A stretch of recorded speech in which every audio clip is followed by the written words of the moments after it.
그래서 우리 특별히 우리 권사님 또 우리 집사님 우리 권사님들 제가 봤을 때 하나님께서는 숫자를 보시지 않으십니다.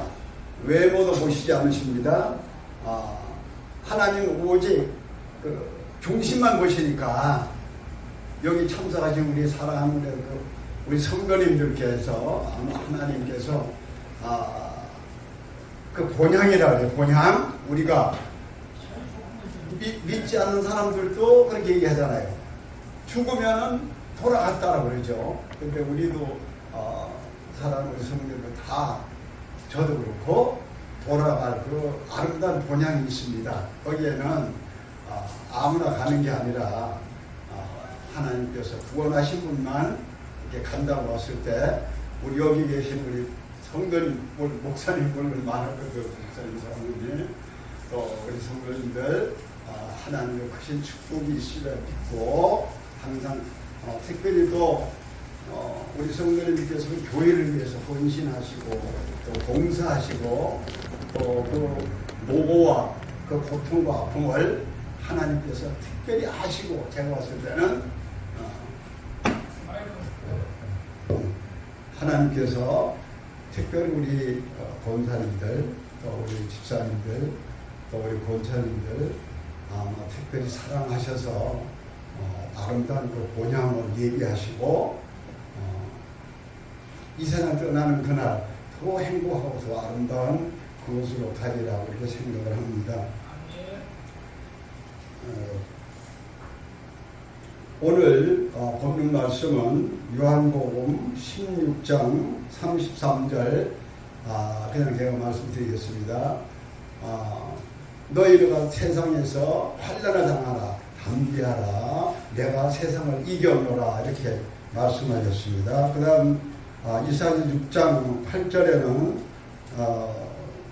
거기서 하나님이 부르실 때 이사야가 주여 내가 여기 있나이다 나 고백하는 그런 게 나옵니다. 그래서 오늘 그 설교 제목을 원래는 내가 여기 있나이다 나를 부르소서. 그런데 저는 그 믿음이 적극적인 믿음이에요.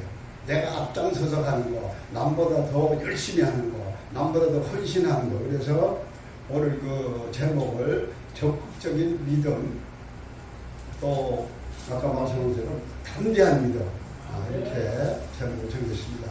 왜냐하면 우리 신앙인들이 제일 중요한 게 담대하는 거예요. 제가 세상을 살아보니까 정말 담대해야 되는 게 제일 중요한 것 같아요. 보통 보면은 그 용기가 있다. 일반인들이 그러죠. 용기가 있다. 또 그 다음에 할 수 있다. 이런 것이 이제 그게 담대하고 우리 성경에서 말씀하는 담대함이라는 것은 뭐냐면은 반드시 하나님이 믿음이 들어가야지 담대하게 돼요. 그러니까 일반적으로 그냥 뭐 담대하다, 용기가 있다, 할 수 있다 이렇게 아니라 하나님을 확실히 믿는 그런 확증이라고 해요. 확증하고 확인하고 증명할 수 있는 이걸 갖다가 그 헬라어로다가 그 하나님을 인정하고 확실하게 믿는다. 그래서 이걸 우리는 담대하다. 그래서 담대하다가 많이 나오죠. 강하라, 담대하라, 두려워 말라 이런 그 문구가 많이 나옵니다. 그래서 여기 적극적인 거 하고 또 담대하다는 것은 신앙인들에게 제일 필요한 거예요. 제가 신앙생활 해보면은 처음에 이제 우리 아버지가 이제 물론 이제 그 아버지 때부터 교회를 다녔겠지만 일반적으로 교회에서 보면 막 박수를 치는데 저는 박수를 치지도 못하고 그래서 우리 아버지도 마찬가지. 또 이제 일어서서 막 충돌하잖아요. 근데 우리 아버지는 절대 일어나지. 그냥 앉으셔서 다 일어나셔도 앉으셔서 그냥 박수도 안 치요. 저도 그걸 닮아서 박수 치고 뭐 일어서서 막 참 이런 걸 못합니다. 이게 어떻게 보면 소극적이고 적극적이지 못하고 담대하지 못하다 이렇게 생각해서 신앙생활 하기 위해서는 반드시 담대한 그 성격이 있어야 되고 그 다음에 진취적이죠. 앞으로 나가는 거. 그 다음 적극적인 거, 이런 것들이 필요합니다. 미국에 테네시스 주가 있는데 거기 어떤 그 소년이 작은 소년이 아버지가 없어요. 아버지가 안 계시니까 쉽게 말해서 뭐예요? 아버지 돌아가시면은 고아가 되는데 아버지가 돌아가시지 않고 그냥 아버지가 없어. 그렇다면 이건 사생활이라 그러죠. 아버지는 있는데 아버지가 없는. 그래서 이 소년이 이제 누가 물어봐요. 아버지가 누구냐? 그러면은 아버지가 돌아가셨으면 돌아가셨다고 얘기하고 돌아가셨다고 말씀을 못해요. 그리고 또 엄마한테 물어보죠. 아버지가 누구냐? 또 엄마도 말씀을 안 해줘요. 그래서 이 소년은 학교를 다닐 때 뭐 아버지가 누구냐? 뭐 이걸 뭘 대답을 못해요. 돌아가셨다고도 못하고. 그러니까 소극적이 되는 거예요. 친구도 없죠. 또 왕따를 당해서 따돌림을 당하죠. 그래서 이 소년이 그래도 그 옆에 교회가 있으니까 교회 가면은 혹시 어떤 아버지가 없는데 해답 있지 않고 교회를 나갔습니다. 지금 초등학교 다니면서 교회를 나갔는데 그 목사님이 새로 오신 목사님이 뜻없이 이 소년 보고 얘기를 하는 거예요. 넌 아버지가 누구냐 이렇게 물어보는 거예요. 목사님. 그러니까 내가 순간적으로 목사님도 내가 아버지가 없다고 해서 나를 놀리는 건가 없애는 건가. 그래서 목사님이 바로 하시는 말씀이 너는 너의 아버지는 하나님이다. 내 얼굴이 하나님을 닮았어. 이렇게 얘기를 해요. 그러니까 이 소년이 지금까지 나는 아버지가 없다고 생각했는데 이 목사님이 하늘에 계신 아버지가 정말 아버님이다. 이 소년이 거기서 힘을 얻었어요. 그 다음 용기를 얻었어요. 그리고 이제 자라면서 그 담대성이 이제 생기는 거예요.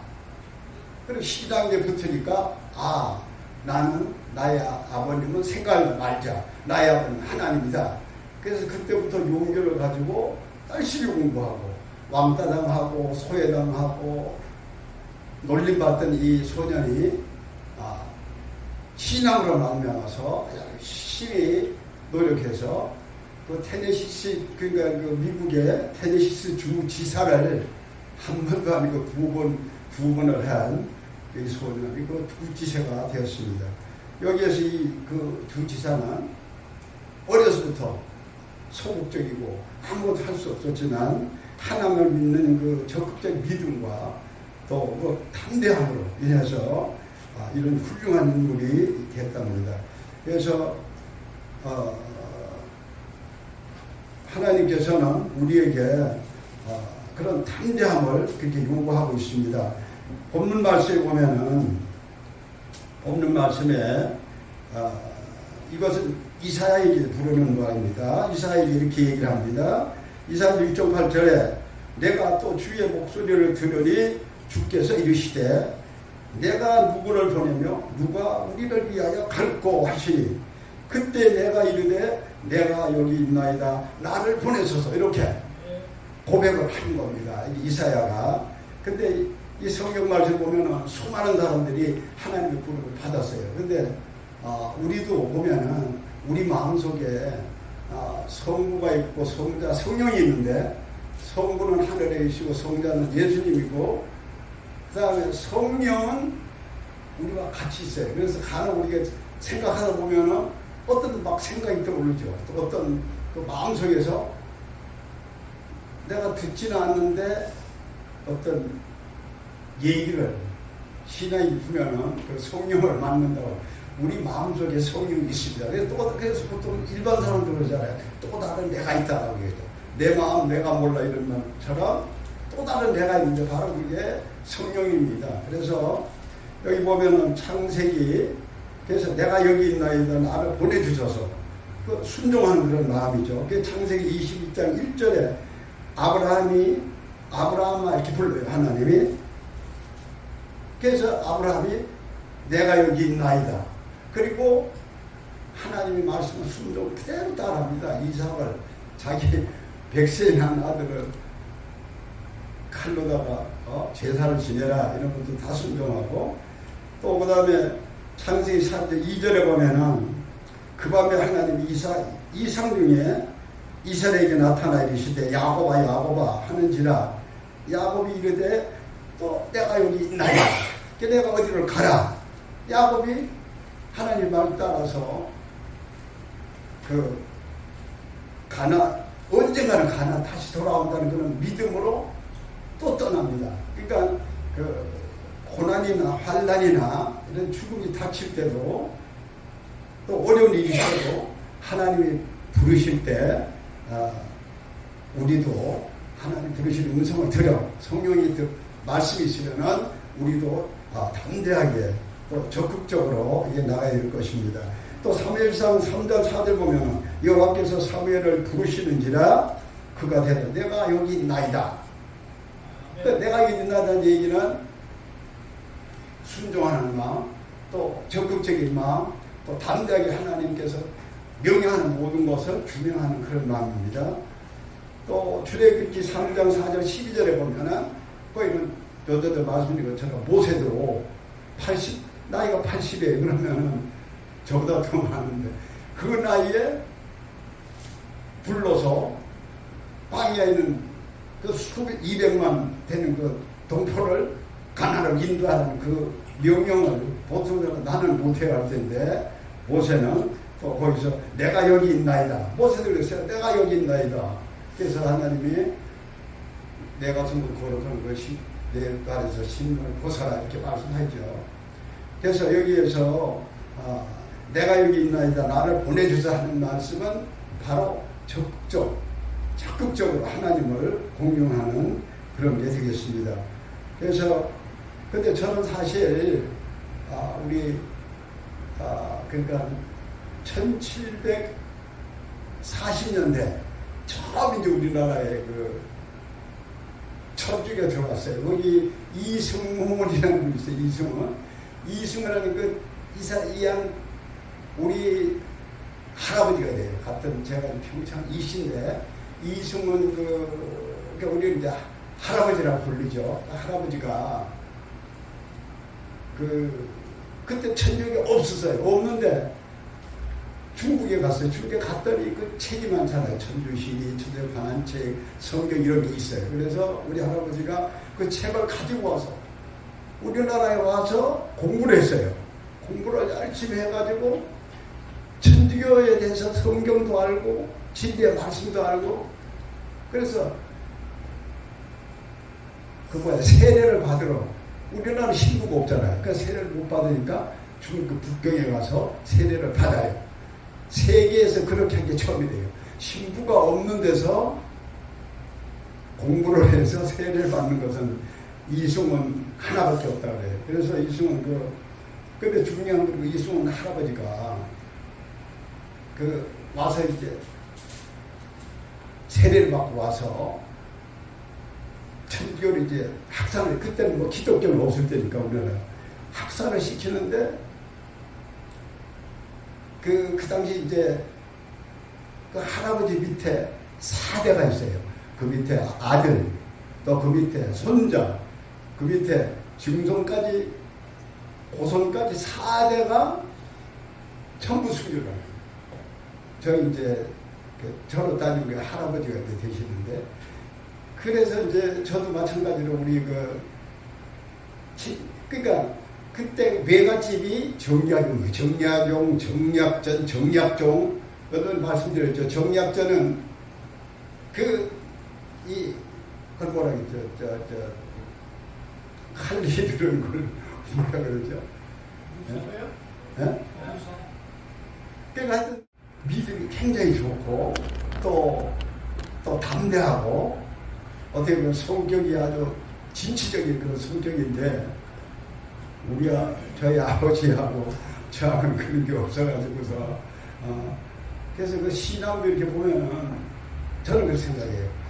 열심히 있고 막 열성적으로 하고 막 기도하고 막 그래서 저는 사실 어릴 때 그다음 중고등학교 때 또 직장에 나가기 전까지는 정말 열심히 했어요. 제가 봐도 근데 신앙은 열심히 기도하고 참석 잘하고 새벽 기도 잘하고 열심히 하는데 그 열심히는 다녀요. 그런데 제가 봤을 때 지금 생각해 보니까 거기에는 그냥 열심히 하는 것만 있지, 아까 말씀드린 것처럼 하나님을 확증하고 하나님을 증거하고 또 하나님을 담대하게 나타내는 그런 게 없었어요. 그러니까 저희가 지금 생각하면 담대하지 않았다, 이렇게 이제 보면 되겠습니다. 그래서 이 성경에 예수님께서 믿음이 크다, 내 믿음이 크다, 내 믿음이 담대한 믿음이다 한 사람이 두 사람이 있는데, 이 두 사람이 큰 믿음을 가진, 담대한 믿음을 가진 두 사람이 용케도 두 사람 다 이방인이에요. 그 당시에 이제 이방인, 멸시하고 천대하고 무시하는 그 이방인입니다. 그래서 마태복음 21장 28절에 보면은 이렇게 얘기하고 있어요. 주 다윗의 자손이여, 이렇게 얘기를 해요. 근데 그 당시에 여기서 얘기하는 주 다윗의 자손이여, 예수님하고 부른 사람은 이방인들은 그렇게 부르지는 않는다 그래요. 또 그렇게 다 오지도 않고. 근데 이 여인은 이 가나안 여인이에요. 이 이방 여인은 또 바알과 아세라는 신을 미신을 믿는 그런 우상을 섬기는 그런 이방 여인이었어요. 그 제자들이 뒤에 소리를 내 딸을 고쳐서 소리 지르니까 막 못 오겠어요. 쫓아내고 멸시하고 막 가라고 쫓아내고 막. 그런데 주여 저를 도와주소서, 제 딸이 지금 아픈 아이다, 주여 다윗의 자손 예수여 제 딸. 이때 예수님께서 이렇게 얘기해요. 여자 보고. 이방인이니까 어떻게 보면 예수님도 조금 이제 신앙이 없으니까, 그래서 개들도 밥상에 나오는 부스러기를 먹느니라, 그 얘기를 가나안 여인이 하는 거예요. 그 신앙이 그만큼 있다는 그런 담대하죠. 그 다음에 적극적인 그 신앙이 있죠. 그러니까 예수님께서 예수께서 대답하여 이르시되 여자여 내 믿음이 크도다, 이렇게 얘기합니다. 내 손으로 되리라 하시니 그때부터 그의 딸이 나으니라, 이렇게 나와 있습니다. 마태복음 15장 21절. 그래서 그 90년대는 그 에베레스트 산을, 지금은 이제 막 장비가 막 발달이 있으니까 에베레스트 산 정복이 이제 쉬워요. 그런데 60년 동안 해도 그런 장비가 없어요. 신발도 없고 올라가는데 이런 게 없어요. 그래서 에베레스트 산을 등정을 하는 사람마다 다 실패를 하고 죽거나 다치거나 실패했어요. 그런데 그 미국의 짐 비틀이라는 그 젊은 사람은 그야말로 이제 신앙심이 강하고 믿음이 있고 또 담대한 그런 그 성격의 그 신앙이 됐어요. 5명이 에베레스트 산을 8,880m를 정복하러 올라가는데, 여기 4사람들은 그 적극성이 없대요. 기자들이 물어보면 우리가 하는 데까지 최선을 다하죠. 근데 짐 비트는 믿음 가운데 담대하게 나아가니라. 그래서 그 당시 처음으로 1963년 5월 1일 날 다른 대원들은 다 실패하고 죽고, 그때 짐 비트만이 8,880m를 신앙으로 믿음으로 올라가서 무릎을 꿇고 거기에다 성령으로 꽂고 기도를 하고 하나님을 담대하게 증거했다고 합니다. 그래서 우리 신앙인들은 어떤 도전이나 힘들거나 또 아픔이나 이런 고통을 이렇게 닥쳤을 때 아까 말씀드린 것처럼 하나님이 계시다는 걸 확증을 하고서 담대함으로 임했을 때 모든 것을 하나님의 뜻에 따라서 감당하고 또 승리할 수 있다고 이렇게 말씀하고 있습니다. 또 두 번째는 백부장인데, 이 사람도 이방인이에요. 백부장 이방인인데 백부장이 이렇게 말합니다. 마태복음 8장 8절 9절에 보면 백부장이 되고 이러는데 주여 내 집에 들어오시면 나는 감당치 못하겠나이다. 엄청 겸손하죠. 주여 내 집에 들어오면 나는 감당치 못하나이다. 다만 말씀으로만 하옵소서. 그러면 내 하인이 낫겠나이다.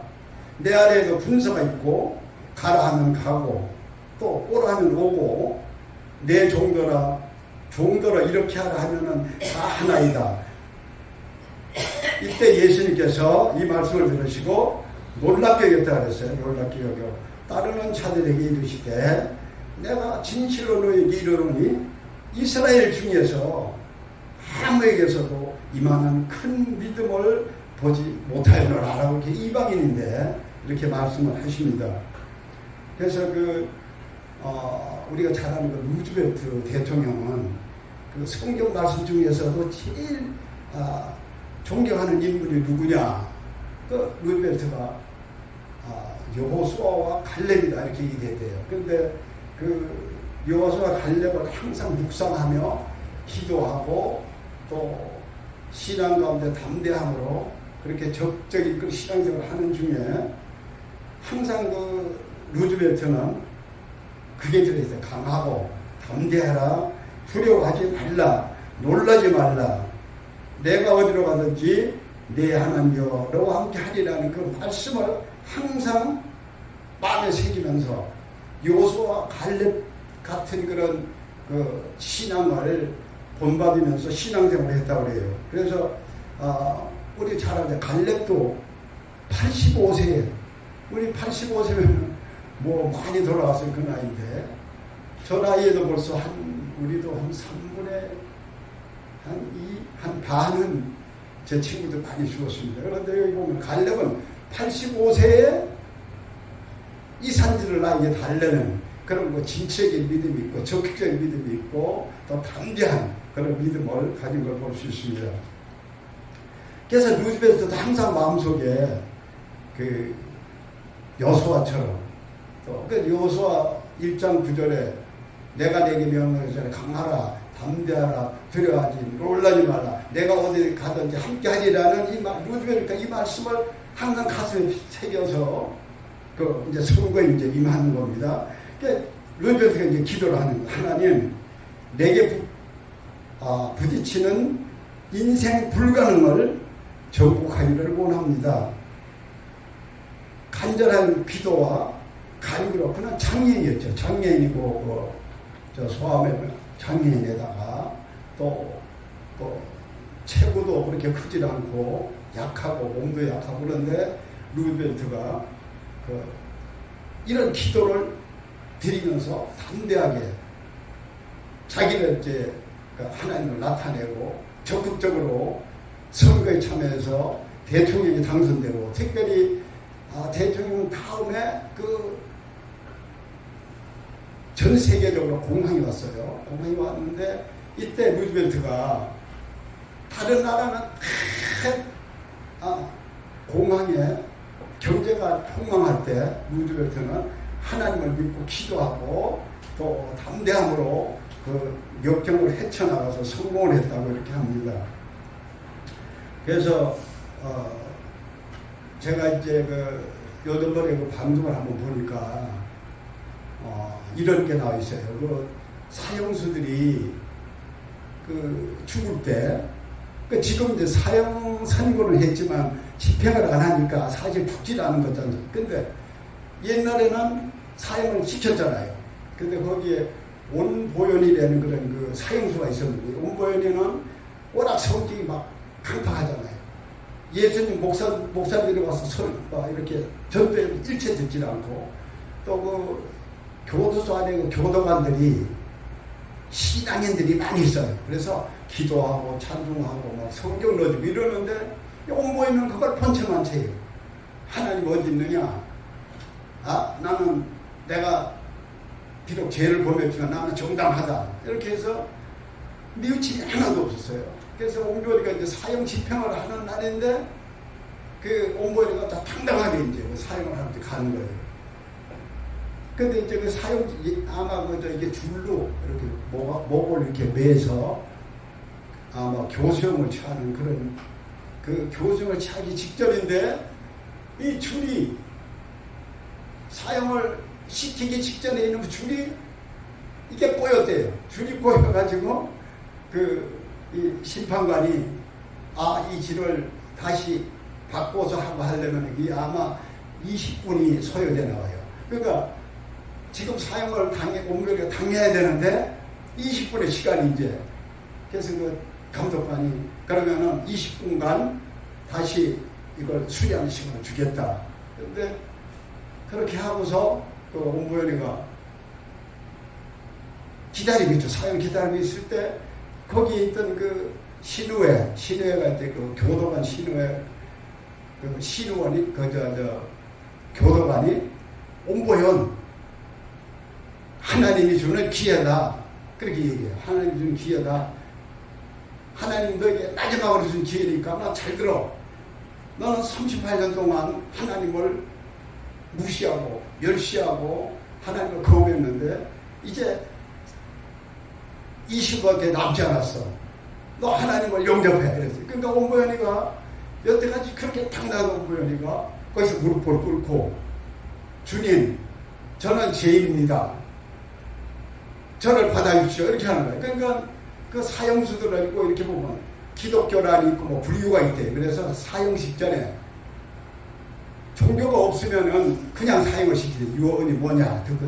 근데 온보현이는 꿇어앉아서 기도를 드리고 하니까 그 심판관이 그럼 기독교 예식을 하겠다. 그래서 문정식이라는 그 목사님이 나오셔가지고 그러면 그러니까 사형 시간이 이제 20분 남았죠.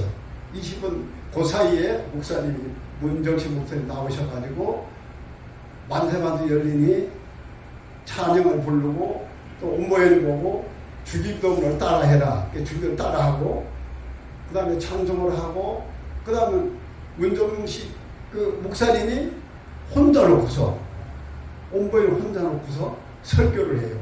그 설교 내용이 바로 몇 장이냐 하면 누가복음 23장 39절 42절 그 사이에 있는 말씀. 이제 그 제수가 예수님 당신의 나라 갈 때 나를 기억하소서. 예수님께서 온보현 목사님이 이제 설교 말씀을 하는데 이제 그렇게 합니다. 그러니까 예수님께서 오늘 내가 나와 함께 저 낙원에 이르리라. 그 설교를 이제 해요. 그리고 이제 찬양을 같이 부르고 이제 온보현이가 모르죠. 찬송을 안 하는지 몰라죠. 하여튼 찬송가 부르고 기도하고 주님을 영접하고 그리고 그 많은 그 교도관들 목사님들 가 우는 그 가운데 내 몸을 실험용으로 나를 써주시고 나에는 장기를 다른 사람에게 다 드리겠다고 거기서 서약하고 고전까지는 그런 게 없었대요.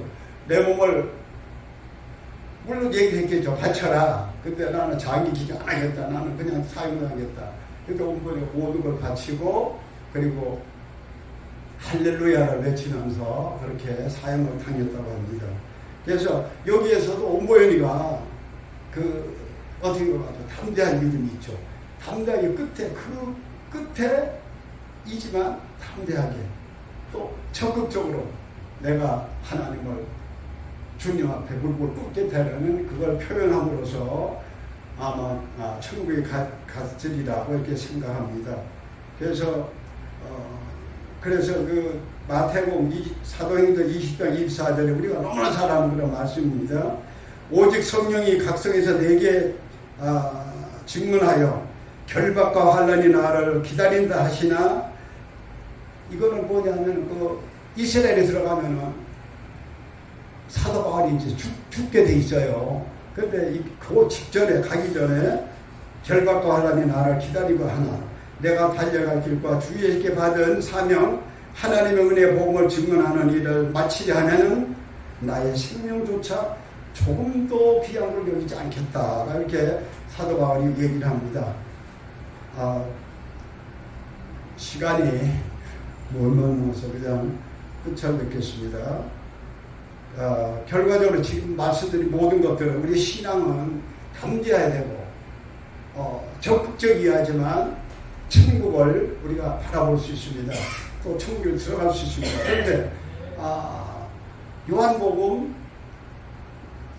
그러니까 5장 24절보면 이렇게 돼 있어요. 이미 우리 여기 성도님들은 이미 천국을 들어갔어. 왜냐면 요한복음 5장 24절 보면은 예수님께서 이렇게 해요. 나를 믿는 자, 또 나를 보내시면 믿는 자는 이미 영생을 받았대요. 근데 그보다 더 중요한 건 뭐냐? 요한복음 5장 24절 보면 심판을 받지 않는데요. 그러니까 우리 사랑하는 성도님들은 심판을 받지 않고 바로 천국 가시는 겁니다. 그래서 믿으시기 바랍니다.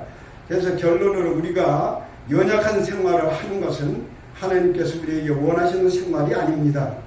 우리는 영원한 천국 소망을 확신하고 우리에게 완전한 의지력으로 믿음을 가져야 할 때입니다.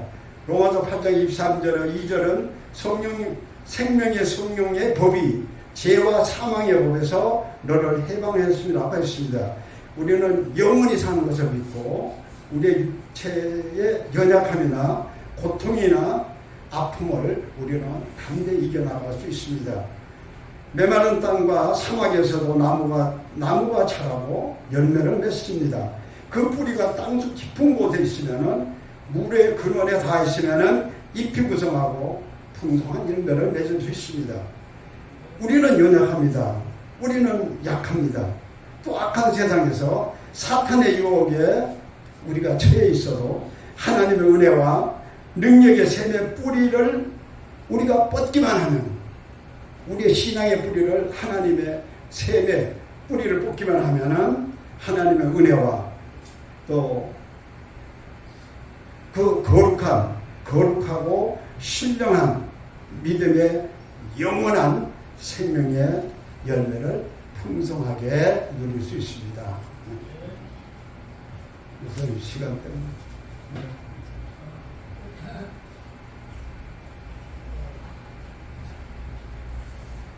이 사건을 시작했던